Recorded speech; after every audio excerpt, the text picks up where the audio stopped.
首先第一个问题呢非常简单的，也就是我们在实际设计当中呢，有的时候会出现，有的呢也有可能不出现。也就是说，我们在这个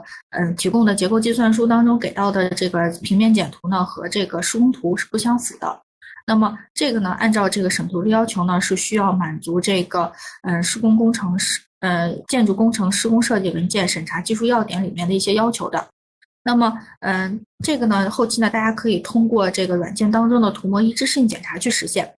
但是呢，这个问题有一个情况就是，如果是我们的那个审图老师的话，那么这个时候是强制要求我们的设计文件与我们的施工图里面的截面尺寸是要相符的。但是在我们实际做设计的过程当中呢，我们有些时候呢是不一定是完全一致的，因为有时候我们大家都知道我们在做设计的时候，为了这个结构能保证计算，然后能够进行这个模型的简化，那么很多有一些地方呢，我们的这个实际的这个构件呢，我们可能在模型当中呢不一定会表现出来。或者说呢，有些情况的构件的连接啊，什么可能是和这个实际是不相符的。那么这个时候呢，程序可以通过这个涂模一致性检查呢，帮您呢把这些构件筛选出来。一个呢，对于设计师来说呢，是让我们做到心里有数，能够知道哪些构件我是需要自己注意，我要进行这个调整的；哪些构件呢，如果在我不进行调整的情况下，我也是能够保证设计安全的。那么涂模一致性检查呢，目前对于程序来说呢，我们现在是支持大家使用图纸带模型的情况去校审，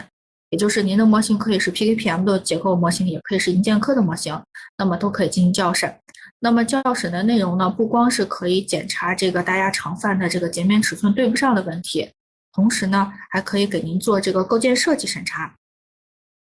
构件属性的审查，比如说，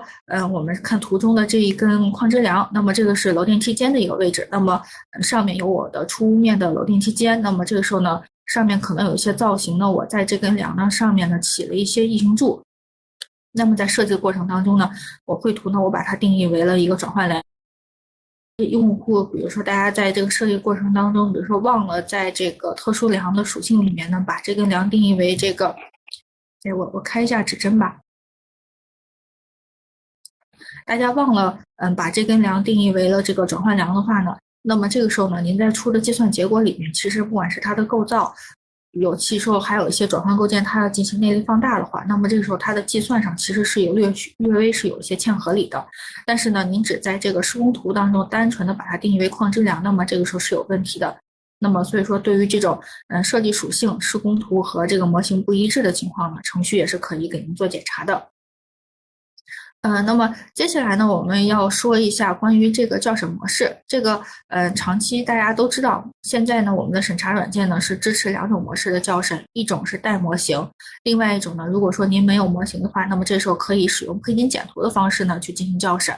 那么对于这两种校审方式上的区别在哪儿呢？我们可以给大家用这张 PPT 呢，给大家做一个简单的介绍。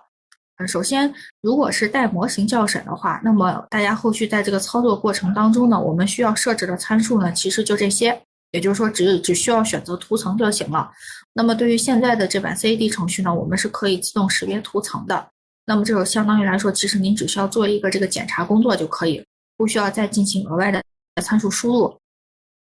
那么如果您选择的是配金简图的话，那么它的操作界面呢，长得是这个样子。也就是说，我们第一个呢要检查一下我们的这个图层，另外呢，我们还要把这张图纸的一些相关的楼层设计信息呢录入进去。那么相比较起来，如果用模型校审的话，那么我们可以减少我们很多的这种参数输入的这个操作。另外呢，如果您选择的是模型校审的话，那么校审的内容相对来说是更多的。除了我们常规的需要检查配金和规范之外呢，同时呢还可以检查我们的计算参数有没有输错的。包括我们的大指标，还有是我们的构件的配金呐、轴压比这些有没有超限的，都可以给大家做到校审。另外一个呢，如果带模型的话，程序这个时候做的是全楼的全部构件的检查。这个时候呢，与人工审查一点不同的就是，我们的人工审查在校审的过程当中呢，基本上因为在做这个校核或者校对相对工作的时候呢，那么审图老师很多时候只关注重点部位，比如说我的转换部位，或者说是我的一些人防区域，那么他去校审看你有没有问题。那么对于一些常规部位或者说没有任何特殊性质的话呢，它有时候是过掉的。那么这个时候呢，容易出现漏审，无形中呢会给我们的这张图纸或者隐患。另外一个呢，就是如果您使用模型校审的话，程序也是可以做到多自然层包落的。也就是说，比如说我的3到5层我是绘了一张图，那么这时候呢，您在导入模型之后呢，选择3到5自然层，那么程序呢会自动的将配景简图呢进行包落，然后将这张包落后的简图导入到这个软件当中来。那么这个时候呢，您无形中可以用这张简图可以进行后续的绘图工作。同时呢，因为这个时候呢，程序直接接力的是模型当中的计算结果，那么这个时候在做配金校核的时候，程序取的计算配金值相对来说是更加准确的。比如说，我们以这个梁为例，大家都知道，那么结构计算软件当中呢，对于梁呢，它是切分了9个截面去计算的，然后呢，通过9个截面的规则呢，我去确定出它的梁两端以及跨中的配金。但是，尤其对于这个梁顶跨中配金的话，那么有时候是不是真实的配金呢？这个是不一定的。这儿呢，我们可以简单的给大家讲解一下。比如说这是一根梁，我们大家都知道，我如果说是端顶筋的话，那我是在梁跨的1/3位置处截断的。那么从这个位置呢，我才开始搭接去配我的梁顶的跨中钢筋。那么按照如果软件您直接使用配金简图的话，有的时候这个地方的配金值可能是0，那么这时候呢，我们就直接按构造去配了。但是实际按照受力的话，那我在1/3这个位置处截断，有些时候这个位置还会有相应的负弯距。那么通过这个负弯距呢，还会算出这个计算面积。这个计算面积呢，很多情况下有时候是比配金要大的。如果这个时候单纯的去用配金简图去校审的话，那么无形中有可能我们的梁顶的跨中钢筋是配置会偏小的。所以说这个时候呢，如果您使用带模型的校审的话，程序能够精确的取出这个1/3截断处的这个配金面积是多少，然后呢，不至于我们的这个梁顶跨中呢配金偏小。然后第4个呢，就是我们如果有模型的话，程序可以考虑构件间的实际的连接关系。从而呢，我们能够准确的按照实际的模型呢去校审。比如说我们在做腰筋校审的时候，我们要计算这个副板的有效高度。那么这个时候呢，我们要扣除梁两侧的这个楼板厚度。如果说楼板厚度不一样，或者说整个这个梁跨它可能分了好几个房间，那么有的房间开动，有的房间不开动。那么这个时候我们在确定腰筋的副板的高度的时候呢，我们要取最不利的位置。那么这个时候，如果您带模型的话，那么程序能够准确的计算出最不利位置是多少，从而能够保证您的腰筋配置是正确的。但是如果这个时候您使用配金简图的话，那么这时候就需要在这个参数里面输入楼板的这个厚度，那么也就相当于全楼程序都是按照统一的100的这个板厚呢去扣减的。这个时候呢，得到的这个腰筋的校审呢，多多少少还是有些许的误差的。第2个呢，比如说还有是柱的净高计算，因为一会儿稍后会给大家讲到，在柱子的全高加密当中呢，有一条这个柱子的净高和截面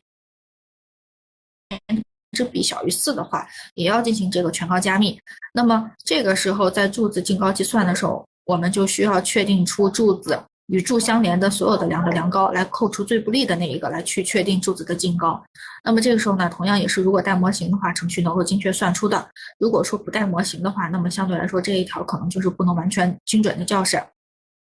另一个呢，就是刚才讲的，比如说一些设计属性的检查、转换梁啊，包括一些偏拉属性的检查都可以。那么，